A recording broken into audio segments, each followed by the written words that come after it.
One day, some children found a thing shaped like a grain of corn with a groove down the middle, but as large as a hen's egg.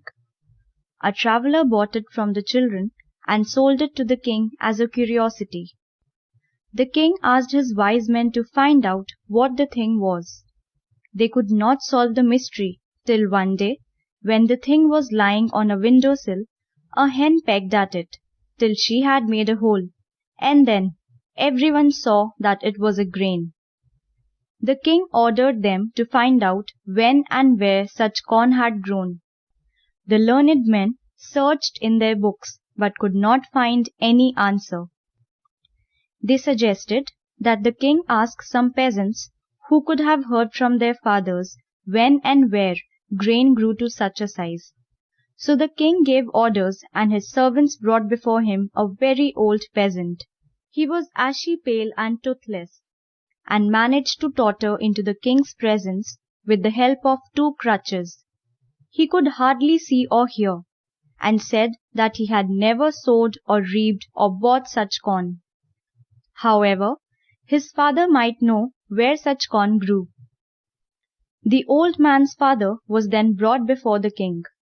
He walked with 1 crutch, was still able to see, and could hear better than his son. He too had never sowed or reaped such a grain in his field. As to buying, he had never bought any, for in his time money had not been in use. Everyone had grown his own corn, and when there had been any need, they had shared with one another.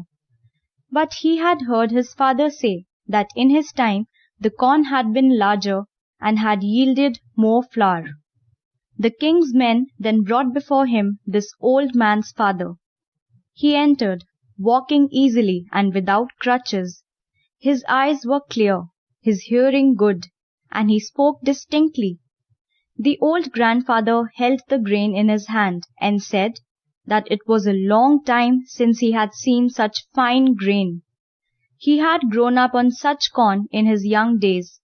In his days, land had been free, and labor was the only thing men called their own. They had what was their own, and did not covet what others produced. They followed the laws of God, and this made them live a long, healthy life.